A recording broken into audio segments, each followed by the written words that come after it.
Welcome to Down to Herf, the podcast for cigar smokers, whiskey drinkers, and for the people just looking to kick back, light up, and have a good time.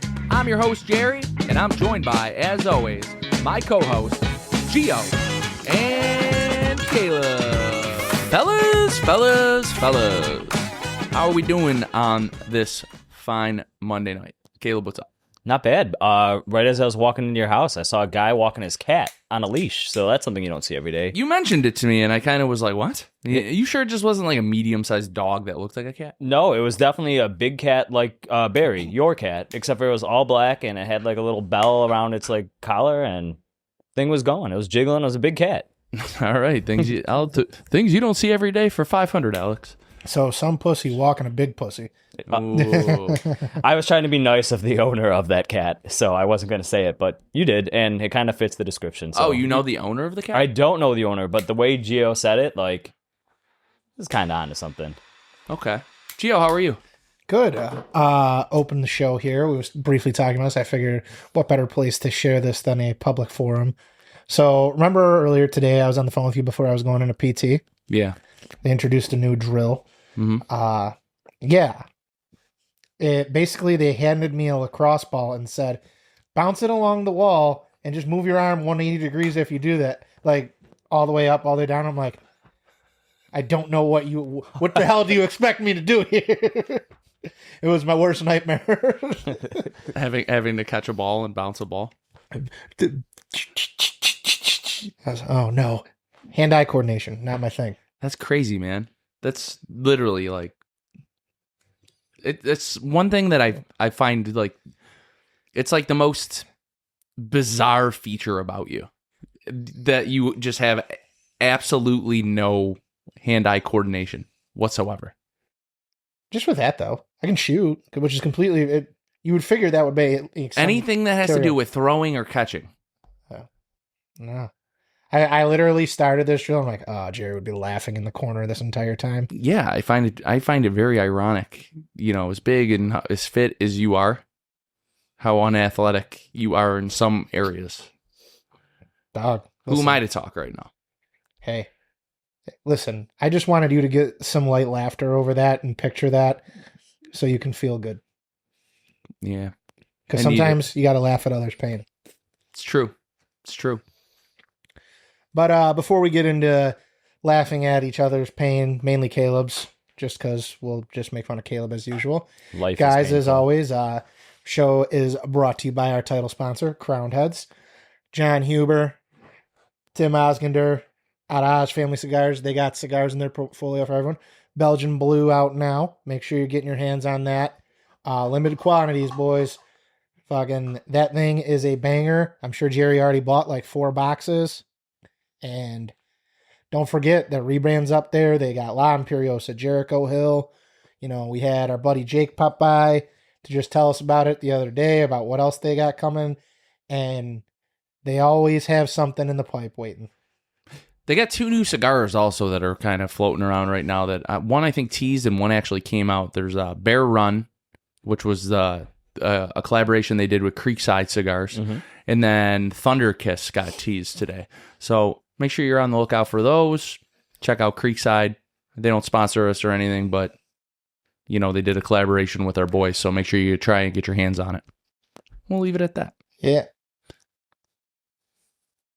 Well, all right, Caleb, I thought you were about to say something. Yeah, Caleb, look, he started like he was saying something and then didn't. Both of us just looked at him like, oh, okay. I was just reminiscing on how painful life could be sometimes, you know? I feel that, man. Yeah, I know. You guys are in great pain, and I'm just, every day of my life is painful, but... Yeah, you know, that's what happens when you're 5'7". See, there we go. Laughter is the best medicine sometimes. I can't grow any taller. Try not to get wider. I mean, you could take one of those surgeries. No, I'm not. You're not chopping my shins. I feel like you should get it. I think it'd be cool. It'd be awesome. I think it'd be cool. But it would only at most make me, 5'10"?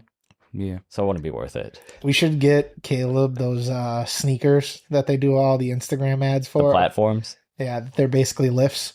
Mm. And then also, if I got the surgery, and maybe you could give me like an extra 2 inches to get me to like 6 foot, but like my body wouldn't be proportional. My arms would be too short. The rest of me it wouldn't look right. Short arms, deep pockets. He's short. Gio, we are smoking a cigar. What cigar are we smoking tonight, my friend? Well, before we get into that, as always, our cigar introduction is brought to you by smallbatchcigars.com, the official online retailer of the Down Herf Podcast. Make sure you're using code HERF to save 10% off your order. Some exclusions do apply. Check those guys out. Best shipping in the business. We love those guys. Andrew, Dave. Just guys, use Small Batch for your cigar needs. They have what seems like everything. That being said, well, gentlemen, today we are smoking out of the Gerald private stock, the Viaje Vampire Dust Red. This bad boy is their exclusive. Jerry, you just picked these up? We did. When did they? I did. They came out like, I don't even think some stores got them in yet. Damn, my man got the... Yeah, so, they got announced like 8 days ago on Half Wheel. Nice. So this thing has some crazy ass packaging from what I was saw here. I was a little confused because they normally come in like the butcher paper or whatever you call it. No, the paper wraps around that box. Right. No, I'm saying but then this particular box here, which is the coffin, as you so eloquently put, then inside we have the cigars with the wax paper and the badge that is straight out of Maker's Mark of the vampire bat. Looks kind of familiar, don't you think? Coffin. Well, I mean, we know that trademark is coffin shape, so I think they found the loophole. I just will take note before we get into the details of the cigar. Mr. Farkas, I feel like you took our criticism on your packaging to heart. This is a far cry from the pretzel jug you bought us. And we're going to bring this up every time until you come on the show. I like that. You will come on the show. We're going to vampire hypnotize you because they got powers and we're going to work in mysterious ways. But the description here on this is actually really easy.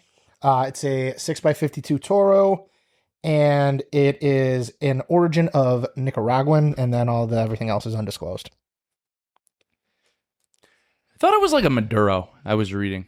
I mean, I could be wrong. It's kind of oily. Yeah. To the touch, yeah, it definitely is. It says the wrapper is Nicaraguan. That's the only thing. So that would make sense then. I saw undisclosed in origin wrong there. I'm looking forward to smoking it. Yeah. $12 for a single. A box of 24 will run you $288.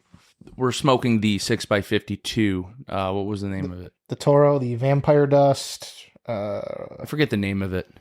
Silent Invitation. The Silent Invitation. That's what we're smoking. Well, you can't turn down an invitation from Dracula. You can't do it. You just got. But our invitation to Dr. Farkas is not silent. We will not be silenced. He's left us on silent. Yeah, no, he left us on red. It's true, many times. On Facebook. I always like when he likes our posts. I'm like, he's on there. Just read the messages. Come on. Come on, you're so close. Maybe man. he turned off the notification, so even that red dot where like the paper airplane is for the DMs, like maybe it's just not on because he probably gets so many. He might. It could be. Yeah. Anyway, what's been up with you guys? A lot going on, right? Well, we got a busy week coming up. I mean, things have been busy since October and since Halloween, but Thanksgiving, a couple days away. Yeah, I mean, the week started off great. Caleb almost got us all our assets seized and whatnot. No, I'm just messing around here. We can't talk about that. No.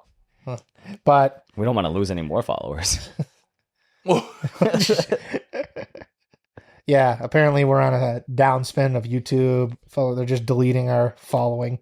Or maybe they just don't like us because we don't talk about it. Who knows? But, I mean, that was a start of the week here. We figured that all out, thankfully. That's why you pay an accountant. Then, on top of it, here you got the holidays. So, like, every random plan and knowing Thursday, like, for me, I have to go to, like, 3 different households. So, that'll be fun. It's true. You got the mixture. You got so many families to visit. Well, and it's like divorced parents. You got to see 2 sets. Yeah. Like, you got to see your mom. You got to see your dad. You don't have to. Then I got to stop by and like bring the baby to grandma because my grandparents, they're both older. So obviously, You got to make some prioritization. I get it. You got to see everybody. And you know what the hardest thing is to do? To make everybody happy. Oh my gosh. And it's like if you go visit one, you don't visit the other, there's going to be hell to pay. I mean, it's on and on and on and on. Oh, here's the thing. Do you ever hear this growing up when you're with your mom and dad, like seeing your mom's side and your dad's side? Oh, well, you didn't spend enough time there, or you didn't eat enough here. I made all this food and you didn't eat it all. Like, that's a big complaint. The time and put it in a leftover thing. I'll eat it later. Yeah. I mean, Thanksgiving leftovers are the best. Well, it's all food that reheats well. Like we all know that there's some that you just can't reheat. Fish. Good thing no one eats that for Thanksgiving. Ew. Yeah, I would. Ew. No, I like to do with my leftovers. You buy the wontons at Wegmans, like the wonton wrappers, and you fry them up, and then you put your potatoes, your gravy, and the turkey, and you have your fried wonton Thanksgiving edition. It's awesome. It tastes great. Trust me out there, guys. I'm not going to lie. That sounds like something you saw on an Applebee's menu and made up. No, I actually saw it on Instagram Reels. And then I was like, oh, this is easy. And that's what you do post Thanksgiving? Oh, immediately the day after. You get your wonton, and you got to wet the sides so they fold up and stick together. And then you shove your potatoes, your gravy, your turkey. I'm not a cranberry sauce guy, so I'm not putting cranberry sauce in there. Some people do, like the recipe I saw on Instagram Reels did. And then you put it all in there, and you fry it up on the pan, and then you got a crispy Thanksgiving wonton. It's awesome. It's not a cooking show, guys, but, try it if you never did it before. It's awesome. I love it. I'm not going to lie. That's like a small shape. I feel like if you were going to go maybe like egg roll, there would be a little bit better. It depends how good you are at folding and making the wonton. If you can't fold it good, then you're going to have some fucked up wontons. But you got to eat it right. Normally. Try it, Gio. It's like a Thanksgiving pastelito, bro. You'll love it. That's just so much extra effort, though. You got to be good in the kitchen. Listen, or I could just hit, because I'm no real man puts the 2 minutes. They just hit the 30-second until you get to the increment you want. I actually fully agree with that. I just hit 30 seconds, touch it, 30 seconds, touch it, 30 seconds, touch it. That's so weird that you just said that, because that's how I microwave things. I didn't know that. I didn't know that was a man thing. That's a man science. Fuck 2 minutes. That's way more effort. No, but I'll hit it 4 times. For anybody listening out there, is that how you microwave stuff? I'm just curious. Yeah. Add 30 seconds. It's a great feature. 30 plus 30 seconds? Yeah. Is that what we call that button? Plus 30 seconds? Yeah. I like that. On some sadder news, my dog died today. R.I.P. Rest in peace to Missy. Yeah. Gio was nice enough to make this beautiful picture of her. Oh, they fixed her face. She looks clean. This is prime. My wife is devastated. Yeah. She's devastated. It's a long time to have my man dog for. Immediately, in order to make sure he didn't have to get another dog, was like, well, we can get another one. Hasn't even grieved yet. I knew the play. You offer the dog because you don't want it. But then, as every father, you know how it goes, man. You're the one that becomes attached to the dog. You don't want it. You've only got a good 6 months before. I'll tell you, it was really sad because my 2-year-old was like, Dada, I want my doggy back. I want my doggy back. And then you're just like, oh, geez, I don't know what to tell her. So I was like, I have a great idea. Gio, cook me up something with ChatGPT. Make Missy in heaven. And put a halo on it. And then I told my daughter, I said, well, Missy told me when she gets to heaven, she'll send a picture. And then I showed her the picture after Gio was nice enough to ChatGPT it. And yeah, that was it. And then she was happy. She's like, Missy looks happy. I'm like, she is happy. She's in a better place now. And that's how I handled the situation. My wife, she was like, how are we going to tell her? I'm like, honey, I really have no idea. We're going to have to figure this out. She's like, should we just tell her that we, took her somewhere to somebody's house? I'm like, no, because then she's just going to ask to see her. Mm-hmm. I'm like, I think we need to be honest here. And I think honesty is the best approach to this kind of thing. It's a very nice picture. I guess it's a good thing you didn't ask Gio to chat GPT a voice saying it, because that that would fuck with kids. Wouldn't it just be barking? Bro, yeah, but if you made it talk, you gave it voice, I'm not here right now. I'll see you later. I'm up in heaven. Listen to your parents. But I'll tell you, my wife didn't waste any time. She threw the water bowl out today. Threw her food bowl in the trash and the holder. She didn't waste no time. I was like, she didn't want the reminder. I told her, I said, well, what if we get another dog? She's like, we're not getting another dog. I was like, okay, all right. This is, I mean, she's had the dog since she was like 13 years old. She's about to be 30. The dog lived a good life. And she got a lot nicer in her olden age. Because she slowed down. She was crazy. She was wild. Always was pretty wild. And then she got what the veterinarian said. She became a geriatric dog. And I said, this dog is still very active. I find this very, very offensive. You know, she survived being attacked by a German Shepherd. Oh, that was another thing we talked about. We were like, well, I'm sure there's a lot of German Shepherds up there she can try and fight. And then my wife's like, and I'm sure there's a leather chair up there that she can piss on. And I said, yeah, that's one thing I'm not going to miss. Her pissing on my leather chair. Before, she was always so feisty, always, all the time, couldn't pet her, yapping up a storm. And then in her older age, she let me pet her. She slept on me once, and it was very nice and cute, except for the bad breath. Her breath. That's when you know, dude, that's a sign. Rich Gainer was the Grim Reaper. Dude, look at that, dude. They gave her a fresh grill, too. I'm sure she has fresh breath, too. That's awesome. The fresh teeth up there in doggy heaven. That's right. Yeah. But yeah, Missy's gone. R.I.P. R.I.P. Missy. She'll be missed. She'll be missed. She was a good doggy. We'll continue on with Thanksgiving talk. Yes, Thanksgiving. I had a clip for you I'm guys. thankful I'm still here. Good. Yeah, we need you. And nothing against Missy. No offense. Yeah. We need Jerry. I have a clip for you guys. It's like a Thanksgiving protest. It's PETA people, of course. I know, groan, roll your eyes. But they want you to go vegan this Thanksgiving, and I'm having no part of that. A man dressed as a turkey spent his lunch hour on a large cutting board in downtown Jackson yesterday. As you might imagine, and as intended, it turned a lot of heads as people passed by the demonstration at East Capitol and North Congress streets. The man remained in place on that cutting board for an hour and a half, dressed head to toe as a Thanksgiving turkey. The PETA supporter says he was trying to make a point.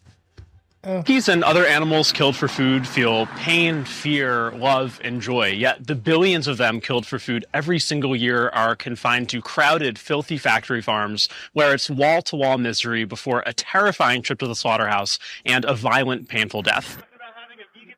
Melito there hopes to convince people to have a vegan Thanksgiving this year.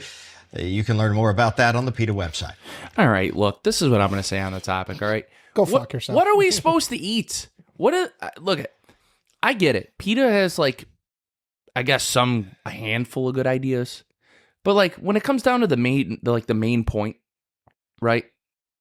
Humans are omnivores. We eat meat and, like, plantation.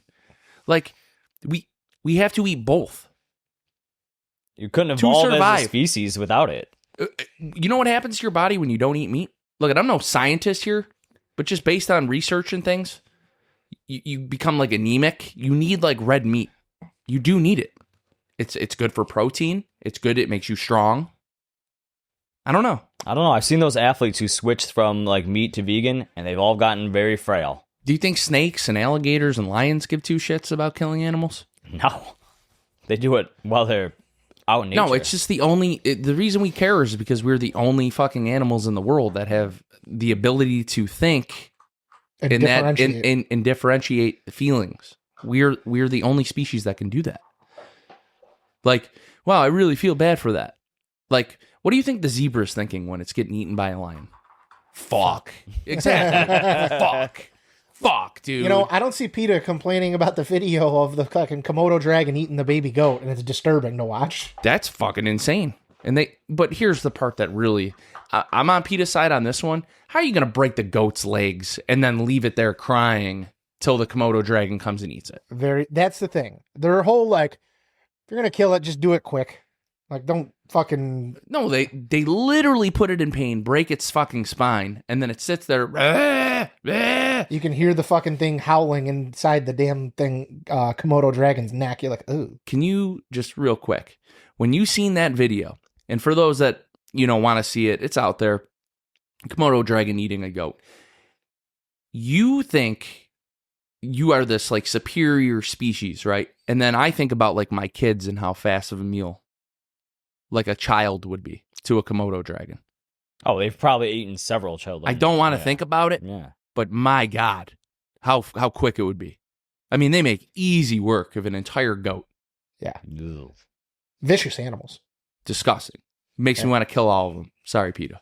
Okay. Maybe that's what we'll have for Thanksgiving. Komodo Komodo dragon. dragons this year, huh? You know what, PETA? If you guys want to kill the mosquitoes or want to, we can get behind that. Mm-hmm. Fuck the mosquitoes.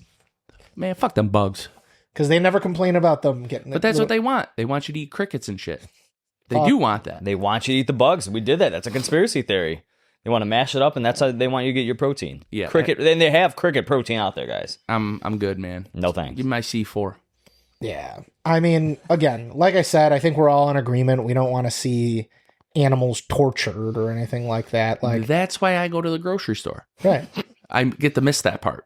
Yeah. And then all I get to hear is it sizzling on the grill, or you know what I mean, when you drop that turkey into the fucking into the oil on Thanksgiving, and The you get to old cook beef it outside. tallow RFK Jr. style. You know what I'm saying, dude? You just drop it right in the.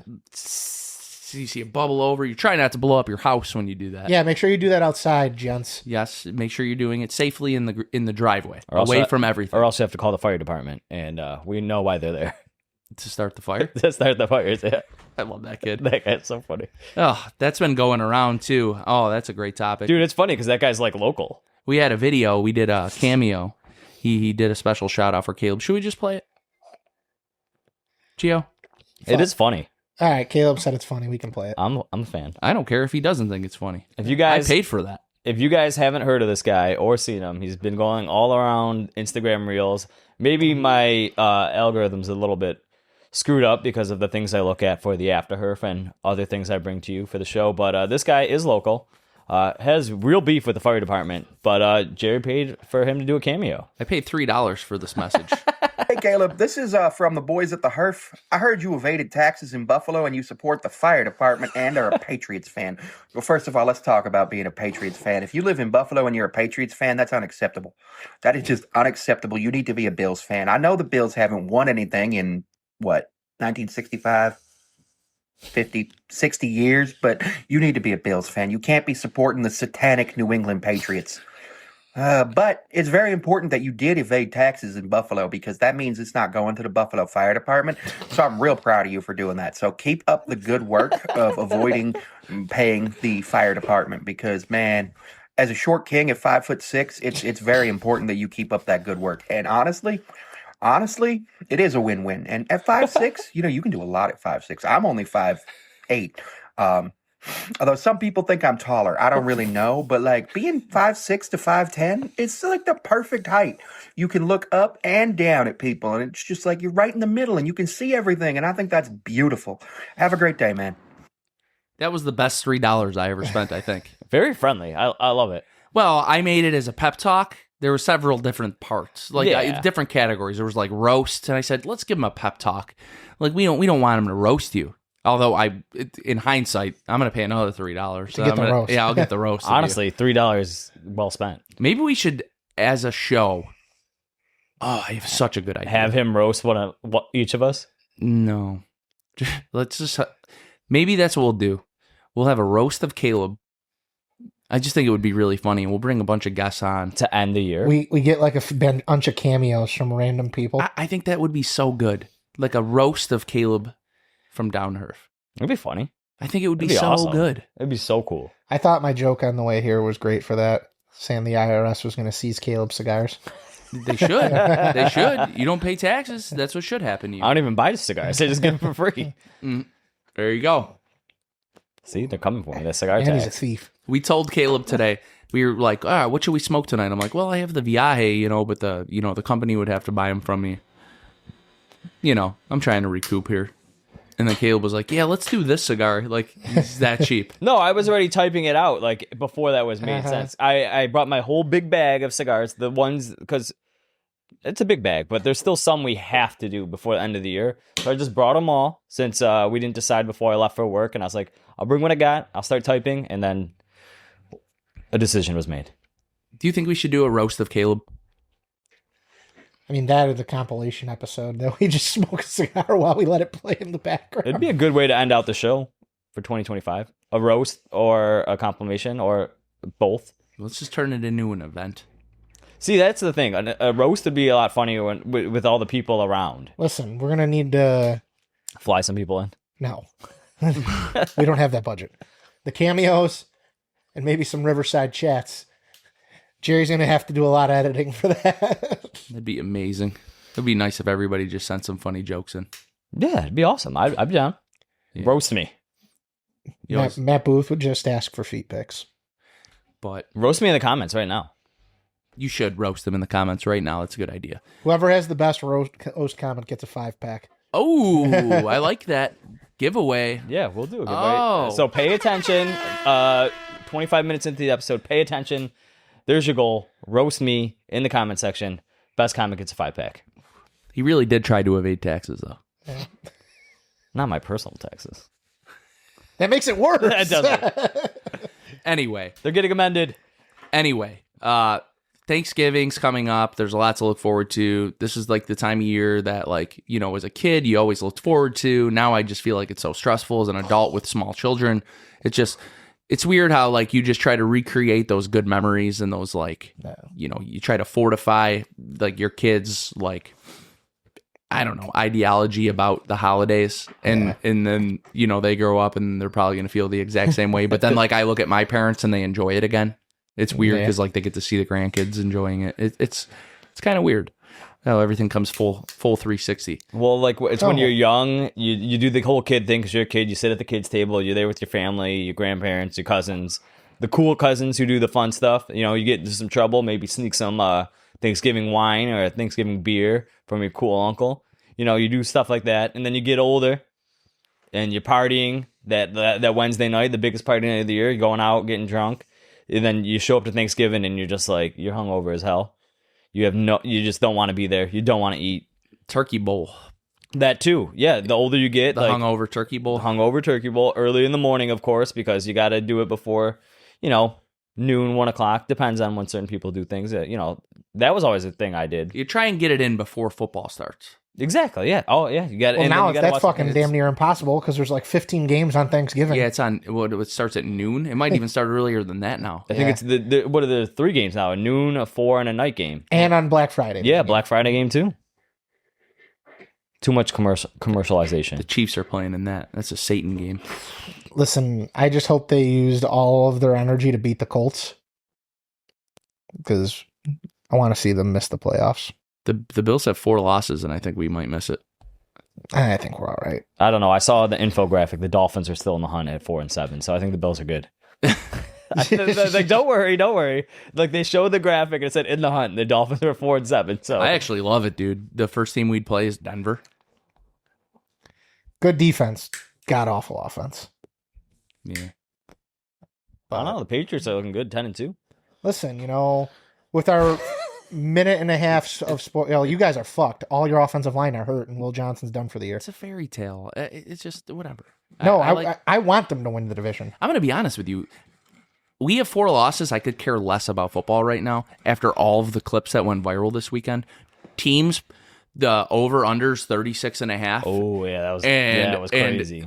A field goal would have made it, and they punted it from the 29-yard line. Yeah. Someone had money on the game. That's insane. That's how you know. Malik Neighbors had to delete a tweet. He said, I swear they'd be making us lose on purpose. Why would we ever not run the ball in this situation? Wow. I didn't even think about that. Dude, he had to delete it? Yeah, he deleted it, right? But, the internet. Yeah, I'm sure you screenshot. He was like, fuck. It's like, because granted, it does. Has anybody checked in on him? Is he still with us? Hope so. Roger Goodell's like, what is it, Project Orange, where he's like, got to watch the screen with his eyes open, like, you do not talk about the NFL. And I don't think he was thinking, because obviously his coach got fired, so it's like not like he has to stick up for this guy next year. Mm-hmm. I don't know, man. A lot of shady shit. NFL's weird this year, bro. The fucking weird contract shit when they're trying to release Brandon Cooks, and then Ayuk's like, yeah, I won't appeal you trying to avoid my guarantees. I want to be a free agent. Yeah, and it's kind of weird, right? Because the Bills are in this weird spot where we kind of need a wide receiver. Yeah, and then you could just pick him up, and then all of a sudden get an actual wide receiver. Mm-hmm. What the hell? Yeah. Are they going to do it? I would take Cooks or Ayuk, and They should sign both. Fuck it. Agreed. Yeah, why not? Sign both of them. Got to make some moves, right? I don't know. I don't want to talk about football.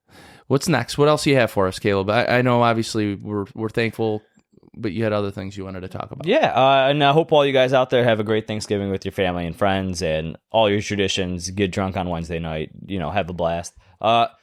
This is a couple days old now, but I've been meaning to get this. We just had an interview last week with Rich Gaynor and Max, but in Mexico, they're having like these Gen Z protests, and it's not all Gen Z because, older people are involved too, but there's this big clash going on right now between President Steinbaum, the cartels, and like the stuff that we're kind of doing right now with President Trump bombing like all these drug boats in the Caribbean and stuff like that. So this all ties together, but a lot of people in Mexico, especially the younger generation, they're fed up with like the cartel involvement in government in all aspects of their life.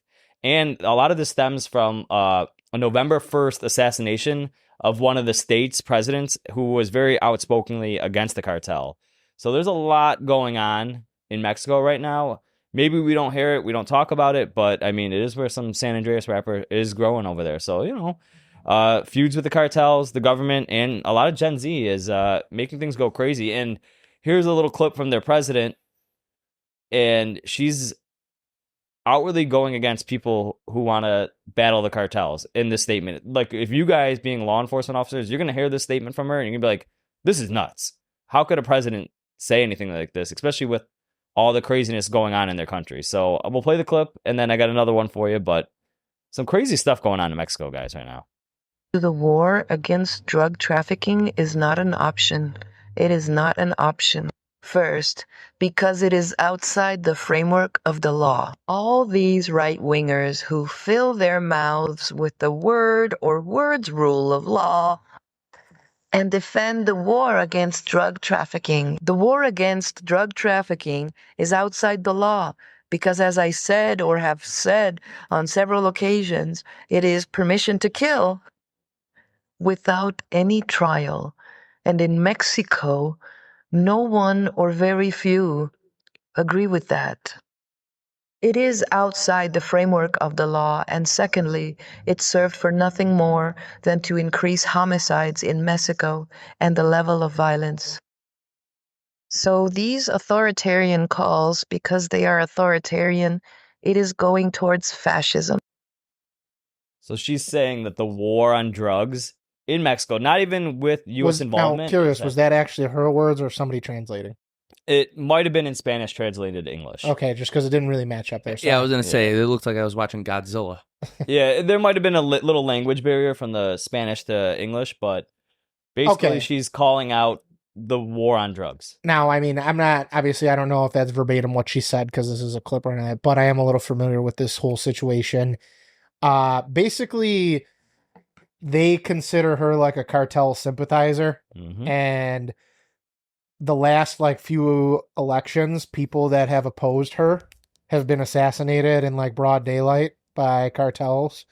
And we're talking her, it would be if during the Biden-Trump thing, they killed Trump, then JD Vance is now the nominee. They walk up and kill JD Vance and nothing's happening. It's oh yeah, we don't know who killed him. Do you guys care to guess how many assassinations took place before she was elected president of Mexico? It was something crazy in the 70s or something like that. It was a shit ton. I think record that they recorded was 36, but it could be more because those are just the ones on record. There's can you imagine, Gio said, 36 people dying before you decide who's president? Something's not right there. Well, didn't Trump come out and say stuff about the cartel that he was that he's in a fight against the cartel? Well, he declared them a terrorist organization. Yeah. So, there is nothing that I have that is concrete proof, but the logical assumption is she's in their pocket. There's no way that everyone else is getting taken out, and it just so happens that she's literally just letting the criminals run the country. And this is why I laugh when people think, oh, we don't need a war on drugs, we should just legalize it. No, we don't need police, because what happens is you get warlords, and then whoever the politician is scared of is in charge. Yeah.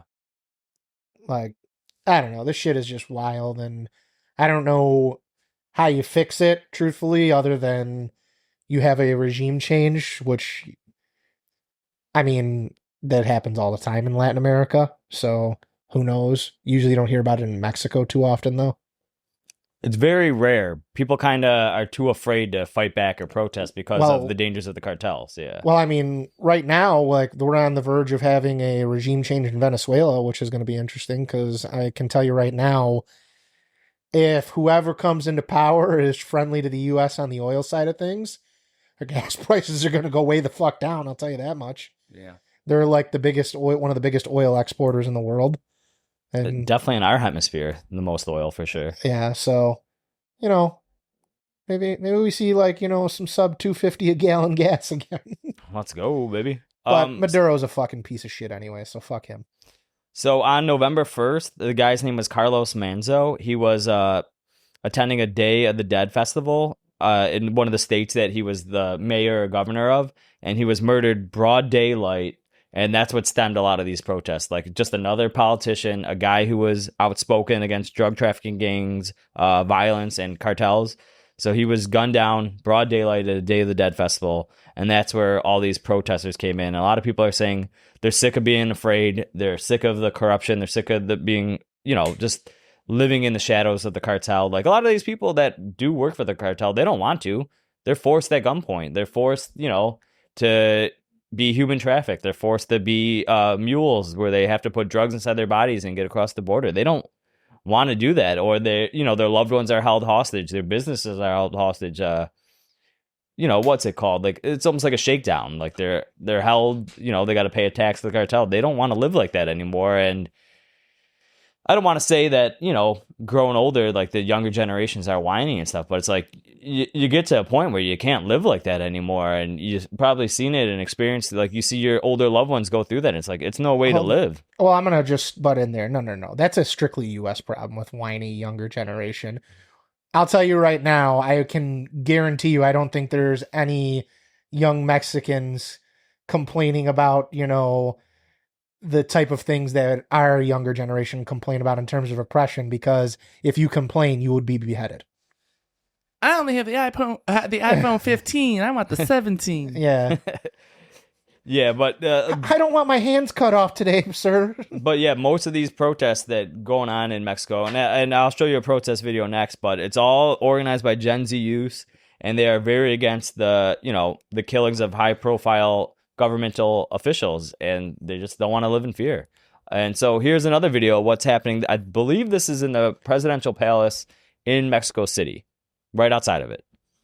Guys, this is happening in Mexico City right now. Thousands of citizens are attacking the police and trying to breach their national palace after the anti-cartel mayor, Carlos Manzo, was assassinated after he accused President Sheinbaum of protecting the cartels. Now, citizens are stating they're sick of the narco-state and cartel-bought government authorities.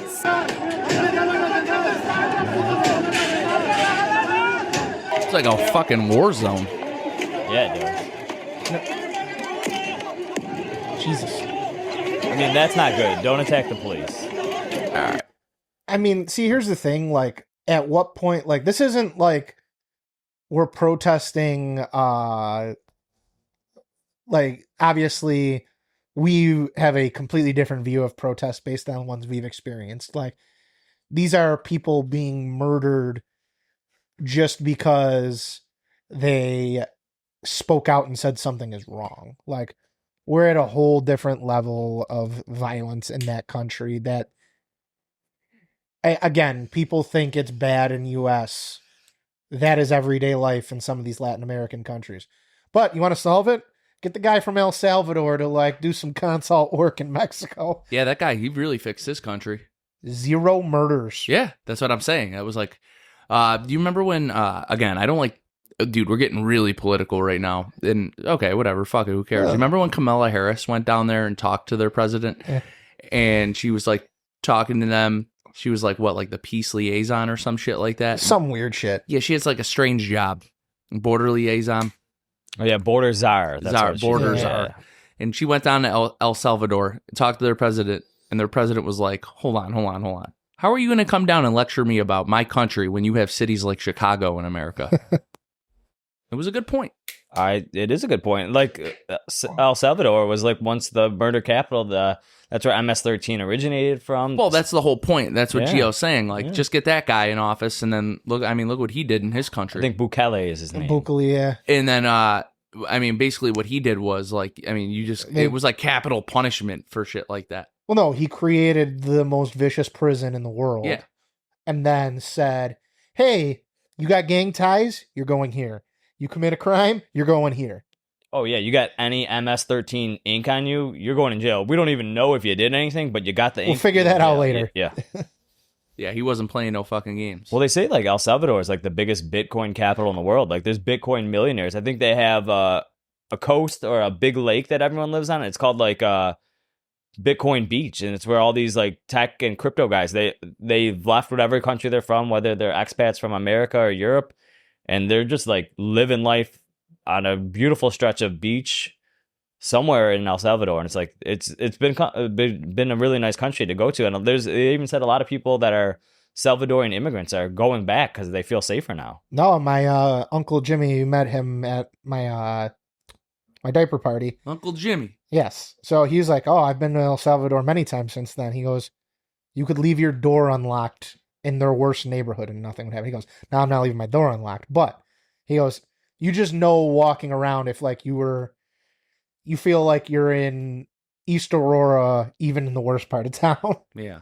That's crazy. Weird. Like, it's just, and now I'm sure they have their own problems like every country does, but I feel like, hey, I'm really unlikely to get murdered doing my day-to-day stuff is, a nice thing to not worry about. Let's go to run some errands today. Not get shot, not get robbed. I'm fearless.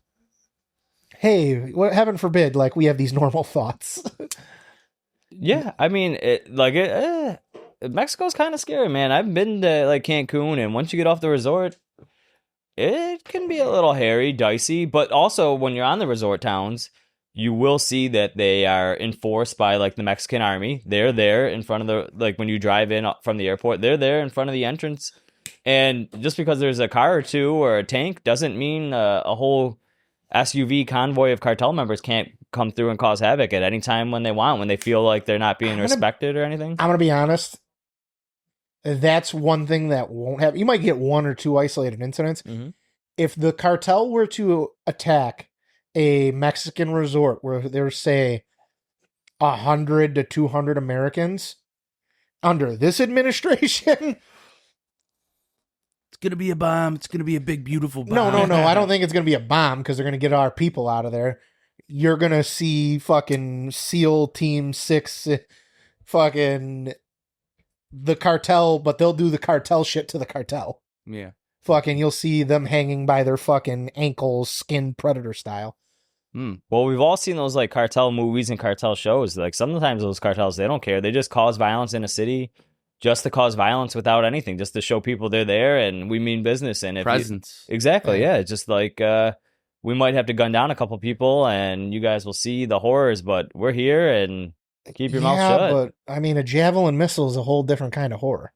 That different concept. But, just thought I'd bring it to your attention. I mean, I didn't focus, but I saw, like I said, I saw a lot of reels on it and stuff like that. I was like, it's interesting and, President Trump's been going after some cartels on the boats. He's been getting those are the craziest videos. I send them to you all the time. It's just like, oh, this boat just going here. You sunk my battleship. Yeah. But, well, Caleb. But that's what I had for you guys so far today. Besides our normal segments, I will say this cigar, smoking great, smells great, lots of flavor. Yeah. We'll get to that later, but like, dude, this flavor-wise, I don't know, man. I think I like this better than the last one that we did, like last year. It's a little stronger, in my opinion. I think flavor-wise, way more flavorful. Okay. I like the last one. All right, should we roll into our segments? Yeah, let's roll in, guys. Without any further ado, let's roll into Patrol Gone Wild, brought to you guys by Dunbarton Tobacco and Trust, makers of fine cigars such as Red Meat Lovers, Mi Querida, Sin Compromiso, and many, many more. So go ahead, give those all a try. You guys have probably had many. But without further ado, Let's go into Patrol Gone Wild. Patrol Gone Wild. We're doing it big. All right, up first for you guys, I have a little clip here. This is in North Carolina, and this woman got the 5-0 treatment after throwing a shake at this nice police officer right here. And he really kicked things into high gear, as you guys will see.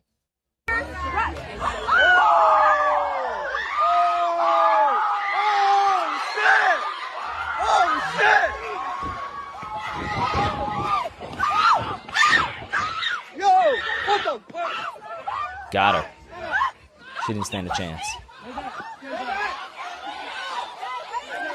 The sergeant, too. What are you getting, fucking dickhead? Oh, God, I love when the crowd turns on him. I still think the crowd was yelling at the police officer, and I don't think that's called for. That's what you get? Yeah, I think he was talking to the police officer, not her. These anti-ICE crowds are a little crazy because in North Carolina, a lot of shakeups were happening last week and stuff like that. All I know is if someone beamed me with that, like, that girl got nicely taken down. Assisted. Suplex City is a thing. Yeah. Well, I hope that never happens to me. Yeah, It that's uncalled for. It would bring out some anger, I think. Well, someone throws something at you guys, that's technically assault in New York State, right? Yeah. Or I something mean, like that. harassment is most likely is what they would get us, unless like it like caused some form, like, I don't know, if they threw like bleach or some shit. I don't know. I've seen that bleach bomb. Not Yeah. good, man. Not good. Don't throw stuff at police officers, guys. Do not do it. You're gonna get chased down. You're gonna get caught, and probably put in the holding center. I mean, this is New York, so they'll just Yeah, they'll get a true. ticket. True. Yeah, I should, say what's depending on what state you're in. But don't do it anyways. You're a dick if you do it. All right. Up next, this is a video that both of you guys sent me this, and we have a thief trying to cut cables for copper wire, and things go very bad. Any information that you have, please come forward. A thief was electrocuted while attempting to steal electrical wiring, and now his family is suing the charging company for $3 million. The incident happened late at night in Houston. Texas surveillance footage shows 18-year-old Darius Johnson sneaking up to an electric vehicle charging station. He planned to cut out the copper wiring and sell it for cash. But the moment he sawed through the cable's insulation, a powerful surge of electricity shot through his body, lighting up the area for a split second before he collapsed to the ground. It wasn't until the next morning that a janitor discovered his body and called the police. When officers and paramedics arrived, Darius had no signs of life. The coroner's report concluded he died from cardiac arrest caused by a high-voltage electric shock. A few days later, Darius's family filed a lawsuit against the charging station operator, Volt Edge Energy, claiming the company failed to take adequate safety precautions and was therefore responsible for his death. After reviewing the case, the judge dismissed the lawsuit, stating, "The operator fulfilled its reasonable safety obligations. The victim knowingly engaged in illegal activity, and his death was the direct result of his own actions." The court ultimately ruled that Volt Edge Energy was not liable and ordered Darius's family to pay $30,000 in damages for the equipment he destroyed. Talk about your all-time backfires. Not a good idea. Not at all. If you're going to commit a crime, and doing this crime involves combustible elements such as gas, electricity, make sure you have the proper safety equipment. Well, once you cut that wire, like getting the copper wire out would have been a whole chore in itself too. Like that would have took extra work as well. Like I feel like this wasn't a good plan. If he took the whole thing, like cut it like as close to the machine as possible, like yeah, he probably got like a good 6 feet of like copper wire, and that's it. That was thick wire. But getting that off, what's the thing called that you skin for skinning the wire, Jay? A splicer? Yeah, I couldn't think of the name of it. Yeah, but a splicer. yeah, I mean, that doesn't take much effort to get that out, but this fucking dummy doesn't understand. He didn't have the right gloves on either. I'm not saying I'm an advocate for doing this, but if you're going to do it, be safe. Like rubber gloves? No, you need like the high voltage gloves that like a linesman would wear. Okay, yes. I feel like I wish we could phone a friend and have Ben explain why this is stupid. Yeah. This is very dumb to do barehanded. Yes. Like, he would be able to tell us exactly where he fucked up. Yeah. It was at that moment he knew. No, he didn't know. I've seen Jurassic Park. High voltage is no joke. Timmy. Yeah. The one with Newman in, right? Yeah. Of course. Not Wayne The Knight. little lizard dinosaur gets him. The Spits on him. Dilophosaurus. Yeah. Yeah. That shoots the ink on him. Well, his You're family gonna make me ink. his family had to pay $30,000. So What not a- only did they lose their son, They had to pay for they the had to damage pay to for the the charging. damages. You know, I just want to. That lawyer that told them, "Hey, this is a good idea," you're a fucking asshole. Seriously, can we just talk about some of the lawyers out here? Anyone that would take that case is a fucking moron. Just be like, no. And you know it's pro bono. $3 million. You want to get your third. That's a milli, bro. Oh my god, what a fucking moron! Talk about bad lawyers, dude. There's a case in Canada right now. It's like an ex-Olympic skier was a most wanted like cocaine trafficker. His lawyer is in hot water right now. Canadian lawyer out of whatever state or province. Not important because it's Canada. But he told this dude, he said the way to get out of this is you have to kill an FBI witness. He got caught saying that, and now the lawyer is in trouble for like that was the advice he gave his client. I don't even know what they call that in Canada. Conspiracy to Yes, commit but murder. yeah, in our country, that's what we would call it. Conspiracy to commit murder, eh? Yeah. Conspiracy to commit murder, eh? Talk about bad lawyers, That's dude. funny. But That sounds about ruined. That sounds about right. That's Eh? that's two stories for you guys. I saved the best for last. I don't have a video for this one, but just the headline alone is going to get you. We have the homeless plot to take over Haiti. So we have two men pictured right there in the thumbnail. They were charged after allegedly plotting to invade a Haitian island and enslave all the women and children. So two men of the U.S. have been indicted over an alleged plot to seize control of Ganalav Island. It's off the coast of Haiti. Using recruited homeless individuals as mercenaries. A federal grand jury in the Eastern District of Texas charged Gavin Rivers Weisenberg, 21, and Tanner Christopher Thomas, 20, outlining what prosecutors describe as an elaborate plan to stage a coup on the island between August 2024 and July 2025. Court documents say that the pair intended to hire people experiencing homelessness in the Washington, D.C. area to act as an armed force mercenary division. Ganave Island is home to an estimated 85 to 100,000 people and is under Haitian jurisdiction. Prosecutors allege that the two men discussed overthrowing local authorities, killing the island's male population, and committing several acts of violence and sexual assault against women and children. They also allegedly planned to purchase a sailboat, firearms, and ammunition to carry out the operation. Investigators say that the men studied Haitian Creole in preparation. Thomas enlisted in the U.S. Air Force, telling Weisenberg it would help advance their plans. He was initially stationed at Ramstein Air Force Base in Germany, but later sought reassignment to Joint Base Andrews to remain in the U.S., where he could be closer to Washington, D.C., and continue efforts to recruit vulnerable individuals, according to the indictment. I feel like I've heard this story before in 1492. These guys were just trying to, go back and recreate it. What? I've heard the story. Yeah. Wow. That was good. Except for instead of Columbus and just like a bunch of like European sailors. I know we make jokes about having our crackheads do crazy things. This is overboard, bro. This is overkill. These guys This took is that crazy. idea and they ran with it. Like you were supposed to take those homeless people to find the white city in Honduras, but you just took it to the extreme. You're like, we're going to invade an island and like kill all the men. Can we just talk? This is so crazy that the homeless crackheads of Washington, D.C. were like, dog, I don't know. No rock's worth that. Exactly. We got to turn your boys in. Yeah. We're going to turn you guys Look, in. man, I know I'm not doing the greatest, but I think There's something fucking wrong with you, There's man. something wrong with you, bro. I know. And he's smoking a fucking crack pipe as he's saying it. Bro, you sure you don't want to just smoke crack with me? Dude, why don't you just smoke crack, bro? Chill out. Chill out, man. You're going too The far. Haitians didn't do nothing to you. Yeah, right? They're still recovering from some hurricane over the last few years. Like, we can't go and take over that island. What are you doing? They turned him in. They Everything got turned in about by the crackheads, yeah. every single thing about this was just like the worst sounding optics, and it kept getting worse. Yeah, like I'm envisioning it. I'm like, whoa, hold on. A lot of jokes to be made here. Obviously, this isn't something that's truly... This is Okay. absurd. This whole idea is parody in itself for the sole purpose that there's no way this could be done. You think? This is impossible.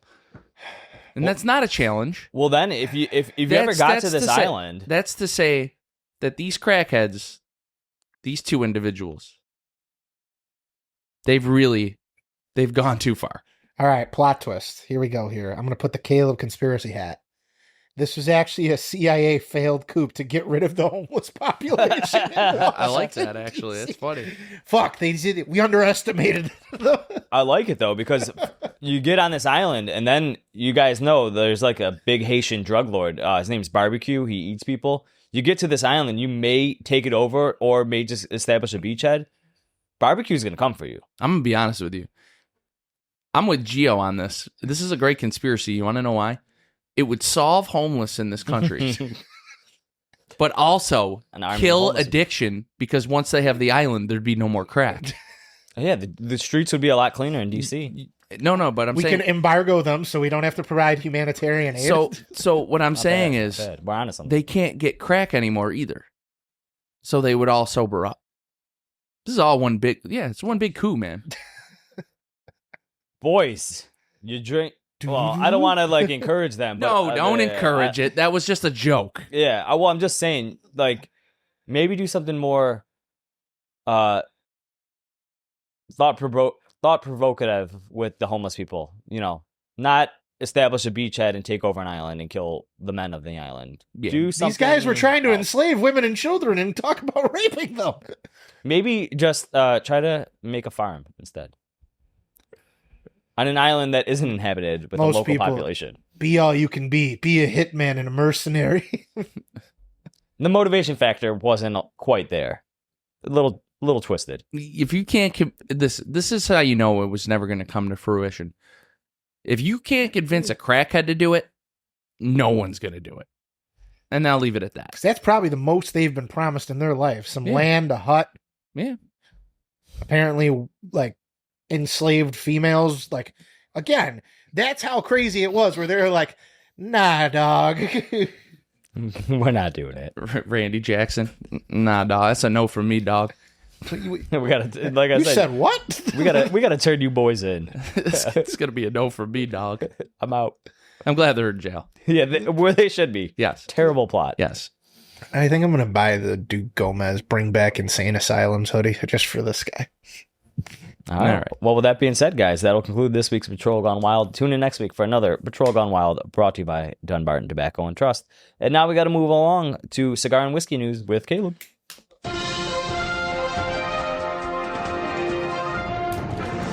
All right. Up first, we have the Davidoff Limited Edition 2026 Year of the Horse is going on sale as of November 20th. So these are out. They should be out already. It's the Davidoff Year of the Horse Day. So obviously you guys know Davidoff, Swift Company. They made the Zodiac-inspired cigars. Inspired cigars. This is their 15th consecutive year that they've done the limited edition Zodiac series. So, and it is the second time that they've released the Year of the Horse cigar. The last time they did it was in 2013. There's actually 3 different Year of the Horse cigars, and each are more limited than the other. So there's going to be first the 2026 Year of the Horse, 6.5 by 55. These are going to go for $65 a stick. A box of 10 will cost you $6.50. And there's only going to be 17,500 boxes of 10 cigars. So only 175,000 cigars made in that size. Then they're going to have the Year of the Horse flagship exclusive Torpedo, which is a 6 by 52. Those cigars are going to cost you $89 a cigar. A box of 24 is going to be $2,136. And they've only made 600 boxes of 24 cigars, so 14,400 total. And then there's going to be the Masterpiece Toro, which is a 6 by 56, and these are going to go for $556.82 a stick. But you have to buy the Humidor, I believe, which is $49,000. And they've only made 20 Humidors of 88 cigars. So that in this size, the Masterpiece Toro, there's only 1,760 cigars. Hey, Jared, so you're getting the 6 by 55. I'm going to get the one that is, I think the company may be able to purchase like the $65 one? The $65 one, which is still a almost $10 increase from last year's Year of the Snake Lancero. Every year it goes up $10. Look, I'm not going to be, dumb, but I am going to say, I like their cigars, but it's starting to get more ridiculous. Like more and more Well, ridiculous. you collect these too. Like, Yeah, I do, but people don't need to know that. I'm not buying $49,000 boxes. I'll get no. Like, I used to think $550 was bad. Last year it was $590. Now you're telling me it's $650. That's another $60. Yeah. For the and box. Again, these are really good cigars. Davidoff does like Every year they're great. Like, it's just, oh God, when does it end? Like, when is it at a point where they're like, do they just keep, is it, hey, we're in Davidoff? 2070 when I'm 80 years old, there'll be if it's a $10 increase per year, they're only going to be for the 10. It's only going to be around, $2,500 per box. No big deal. Like, it's going to get to a point where they're over $100 a stick. Mm-hmm. Like, 60's close enough. I mean, and Davidoff makes $500 cigars, so it's not within the realm of, like, out of the realm of possibility. Yeah. So all the cigars are going to use the same blend, an Ecuadorian wrapper over an Ecuadorian binder and 3 Dominican fillers. The combined age of the tobacco used is 43 years. So the Toro size is, the Grand Toro is the one that most people will smoke. It's going to be available worldwide, and that's where you're going to get 175,000 of the Grand Toro size. The Torpedo will only be sold at Davidoff flagship stores, and just at their specialty stores. And then obviously the Grand Masterpiece Humidor, since there's only 20 humidors made, they'll be sold at specialty retailers. So like probably New York City, Hong Kong, London, outside there. The humidors are hand painted by Cheng Yu Wang, very famous painter, I suppose. I don't know. Sorry, Cheng Yu. 5 meters of silk are used in each humidor. Each humidor takes a full week to make. They do come with a limited edition accessory set offering. So you're going to get a porcelain ashtray, cigar case, Davidoff double blade cutter, and cigar stand collector's coin. Each of those listed has an MSRP of $1,888, and there's only been 328 sets of those created. So, special Year of the Horse branding as well on those specialty humidors. So, yeah. Maybe if you're lucky to get the $65 one, there's only 175,000 of those made. I mean, here's the thing. That is so much money for cigars that, like, all right, I think like Max Crosby, who smokes a lot of stuff, like he was posting Davidoff like on his page the other day. He wouldn't spend $50,000 on a humidor. He'd be like, I'm just going to buy this box. That's what's like $50 to me. That's insane. And like, it's, again, these aren't made for the average person, but like, who's buying these? I don't know if Davidoff wants us smoking them. Like, my challenge is if we know any of our people here that could somehow, like, I want to smoke the Oro Blanco, but I don't want to buy an Oro Blanco. Like, if someone were to ever, like, give us that, I would actually want to review it and just not count it towards that year's review. And just be like, nah. No cigar's worth $500? Yeah. All right. But it is, you know, it's cool. going to be good. But they're cool. I mean, the prices are insane. The year of Series the Zodiac, they're always something to talk about, Of course. All right, moving on to the next story. We are going to Cavalier Genevieve. Prospector is returning for 2025. So this week, they just shipped the newest version of the Prospector. So they changed the size this time. So for 2025, it is going to be a 4 3/4 by 58 Parejo. The Vitola, the company calls Supremo. The filler blend is also new. It's going to remain a barber pole using wrappers from Jalapa, Nicaragua, and the Yastraman Valley in Honduras. Underneath is a Habano binder from an undisclosed country and fillers from Indonesia, Jalapa, and the Jamastran Valley as well. Each cigar will have an MSRP of $16.10, and production is limited to 500 boxes of 15 cigars. The Prospector first debuted in 2019 as a limited edition for Underground Cigars of Fort Worth. While it remains a limited edition release, a couple years after its debut, they expanded the distribution to all other stores. So you can find these wherever you guys are. It is a good cigar. I've had several of these. Probably one of the first or second cigars that I've had from Cavalier. I mean, 2019 is the last time they made them. That's when they first came out with them, but they've been dripping out. They drip it out, but like the first Release was in 2019. It was only a limited edition for Underground Cigars of Fort Worth, Texas.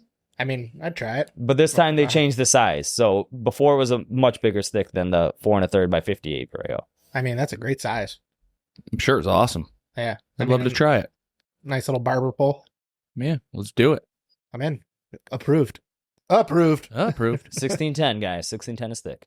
All right. Lastly, for the whiskey side of things, we are going to Blade & Bow has just dropped a 30-year aged bourbon. So 30 years, guys. It's from the rickhouses of Stitzer Weller, where Blade & Bow is made. 30-year-old Kentucky straight bourbon, the oldest whiskey that the brand has ever put its name on. So it's distilled back in the spring of 1993. Let me see. They went through barrel by barrel to make sure that these hit the 30-year mark. Some spokesman from Diageo did that. So it is going to be obviously New American Charred Oak. They found something special in this project right here. So it was a vision to create a 30-year-old bourbon for Blade & Bow. And let me see what we have here. Because this is going to be, let me tell you guys, the release on this, very, very limited. 30 years, 1 barrel. The yield is going to be. Oh, no. Sorry. 42 barrels only got the third. Okay. So only 42 barrels got to make the cut for this final blend. It's going to be like 30, I don't know, like around 3,000 bottles. What's the MSRP? I'm going to get to that because we're not going to like it. It's bottled at 54.5 ABV. So about, what's that, 108 proof. And here we go to the price point, guys, because it's not going to be very, wallet friendly. It is going for, actually, it's not that bad. $225. Oh, that's not bad at all. Wait, hold on. $1,000 a year. So, okay, sorry. Plan on around $1,200 for a 750. So the MSRP is $225, but it's already secondarying before it's out for $1,000. Yeah, exactly. Because you could only a pour of this is $225 at a local stop on the Kentucky Bourbon Trail. So $225 for a pour of this. So a bottle will cost you $1,200 for a 750, and it is hitting stores this month. All right, I will not be seeing that. Yeah, that's a shame. I wish there was like a more reasonable price point. Like, send another email, Gio. Yeah, fucking Blade & Bow is good though. Like, we've had it on the show before. It's a good bottle for $50. Mm-hmm. Yeah. Oh, and then I think they did a 10-year, and it was pretty pricey too. And I never seen that in stores anywhere around here. I'm gonna just be. This is since we're on like a little mini bourbon talk here. It's very rare that I'm okay with paying over $100 for bourbon, knowing what I know now and how many bottles that are delicious for $50. Like, and I understand, like, I get it. 30 years. Okay. Super rare. Time to make it. But nah, go fuck yourself. Well, you sent me that. You sent me that video the other day, Jerry, of all that Macallan. The one was like 72 years old. Like, that's insane. Couldn't fathom how much that bottle probably cost. Scotch is a whole different ball game. Like, what we don't realize is obviously distilleries in America are at most, like, if they were started like by the original settlers, 300 years old. Yeah. That's late 1700s. Yeah. These Scotch distilleries in fucking Europe can be thousands, like, date back to the Middle Ages. Like, definitely, yeah. Like, that's true. They have shit in their fucking basement that their great granddad forgot about. Probably delicious, dude. Is that a Tulsa King reference? Yeah. I haven't watched the finale yet. Me neither. But that's what I got for you guys. And the other Blade & Bow isn't a 10-year, it's a 22. So they got the standard Blade & Bow, 22, and now a 30. Okay, that one's only $800. Yeah, they skipped a couple of years. A major jump from the original standard to 22 to 30. Maybe come up with a 7. All right, well, we have a cigar review to do. We do. So, but that's what I got for you guys in cigar and whiskey news. But other than that, we're all good to our cigar review, guys. You gonna go? Oh, well, Gio's got something to say first. Well, yeah. As always, guys, our cigar review is brought to you by smallbatchcigars.com, the official online retailer of the Down to Herf podcast. Make sure you're using code HERF to save 10% off your order. That's HERF. Some exclusions do apply. Guys, support a great company. They are fantastic to us. They allow a big part of allowing us to keep bringing you wonderful content. And I can't say enough good things about Andrew and Dave. Well said, my friend. Well said. Caleb. All right. Just doing a bit of tailing here because I'm pretty much good to go. Let me just get this last final grade here. So I got what I have. I'm going to go last. All right. I'm ready to go. I'm going last. All right. Appearance, I'm giving it a 9. I do like the pigtail that it has on it. The box is really nice. The box is a nice touch. Way better than a pretzel jar, Dr. Farkas. And I do like the red color. And like on the Vampire Dust here, just like the other year, it's got that nice metallic like shine to it. So it looks really nice. Burn, give it a 9. Burn pretty even all the way through. I'm getting to that final third right now. No touch-ups at all. No relights. So good there. No issues. Construction, I'm giving it a 9. It is a little flaky. I'm wearing black. I got some flakes on me, but not that bad. It still had a nice stack of dimes when before I ashed it when I had to. Draw, V-cut, no issues at all. Gave it a 9. So, the smoke output was great and everything. And enjoyment, I'm giving it a 9.5, man. I got on my notes here, flavor. I said it earlier in the show. It's got a great smell to the cigar upon lighting it. I get like hazelnut. It is spicy, but you get that hazelnut, that nuttiness to it. It does have some spice, and give it like above medium strength here. It's definitely not like a easy light cigar, but it's definitely not too strong. But I give it slightly between medium and pretty strong. But like the flavors there, the nuttiness, it's like nutty, creamy. I'm getting like hazelnut cream and some pepper spice to it as well. All right. Oh, so that would make my score a 45.5 times it by 2, 91 for me. Gio. All right. The Vampire Dust Red. Silent Invitation. Mwahahaha. I don't know why I did that, but it seemed appropriate.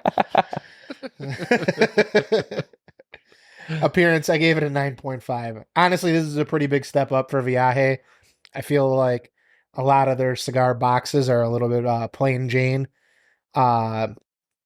This to me just stood out to them. Like the box, got that jewelry box look to it. Coffin-esque. I can't call that. I don't want Pete to give Mr. Farkas a call since he owns the rights to that.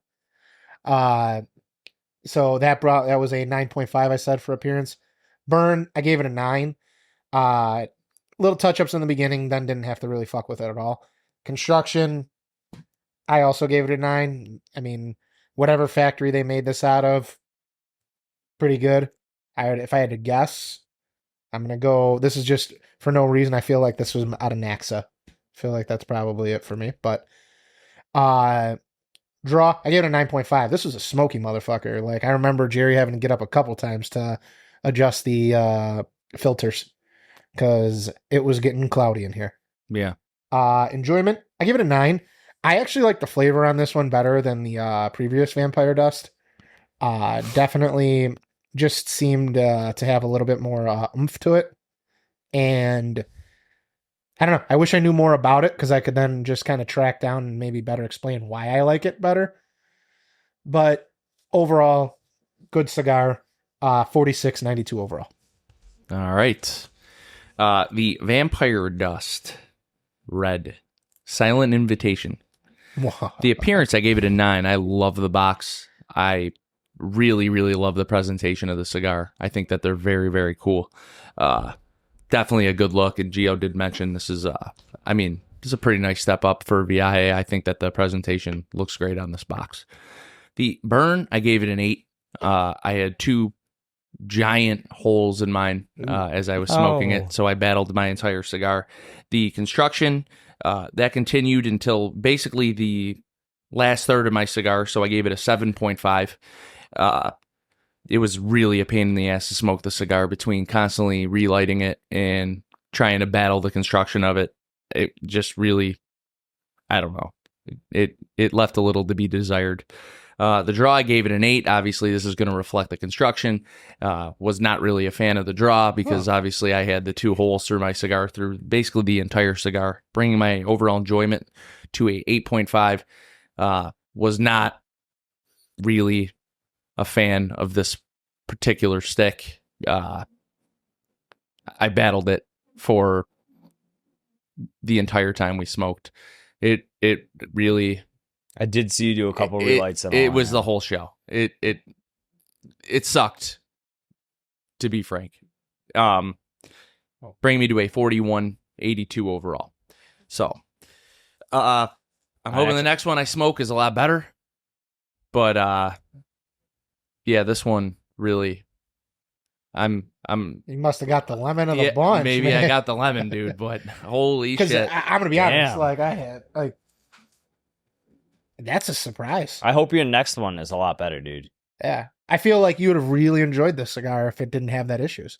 It was the whole show. Yeah, the whole time. You were battling it. I saw. Yeah. Not good. Yeah, it wasn't it for me. Well, sorry for that. But I do have an overall I am the score. proud owner of 2 boxes of these, too. I hope the next one isn't like that. A box of how many? 24? Yeah. So hopefully you got the one bad one out of 48. Yeah. I hope so. Damn, bad pickings. What was our overall? Overall score, 91, 92, 82, 88.33. Gets an 88 overall. I'm pretty sure the last Vampire Dust we had smoked also got an 88 as well. I believe so. I'll be honest, I did not really care for the last one. That's why I thought this was... I was like, wow, this one's way better. Yeah, that's what I thought too. I Yeah. thought this was way better than last year's. I like that it was darker. I was really excited. Yeah. And yeah. This is why these factories needs to... you should at least have to disclose the factory. Bro, I don't know. I can't really say any more about it. Bro, I that's have to- the I have downfall to- of undisclosed I shit. have to re-smoke it. I don't know. Definitely got to re-smoke that. Yeah. Oh, I'm sure you got plenty. Yeah. Well, thanks for handing us 2 good ones. It's funny because I looked at them and I was like, oh, all right, which one of these do I want?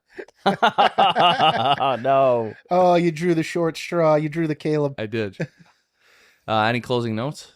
Guys, 25 minutes in. You heard what we said about the giveaway for a 5-pack. Roast me good. Give it to me with both barrels. I know there's Give one. it to me with both I know there's one barrels. guy who's been dying for a chance at this one. He's been roasting me ever since like video 1. So Oh, yeah. here's your chance to win a 5-pack, buddy. Be pretty funny. Yeah, What if they're really mean? I don't care if they're mean. No, like, just don't say anything like fucking crazy that we have to delete your comment. No, keep all the comments. I don't even care if they say they want to murder me. Keep the comments. No, we won't do that. It's gonna be really Nothing funny. about death or him dying. Okay, that's a rule. That's a rule. Yeah. I think that's fair. I think all you guys in the Patreon should pay attention. This is definitely homework for you guys. All you other guys, if you want to win a 5-pack, dude, come on, do it. And with that being said, don't forget about the After Herf guys on Patreon. We have 2-tier memberships, $6, $12 membership. You're going to want to join that. It's a lot of fun. We have a Discord, giveaways, and, monthly Herfs. You're going to want to get on it, and it's fun. Bonus content. We do at least 4 extra episodes a month for you guys. We should probably figure out the Mega Herf date. Yeah, we might be looking at maybe a December date, but that's okay. The holidays and all, so we'll figure I it think out. most people would understand that one, but we're going to have to be on top of that. Holiday season gets a little tough, but yeah, no, guys, make sure our Patreon Black Friday sale, $12 a month. It's true. It's true. You're going to want to get that second tier. And that being said, if you listen to the show audio only, check it out on a Cigar Hustler Podcast Network. Aside from that, always a pleasure having you with us. And yeah, we'll see you guys next week. Peace. Peace.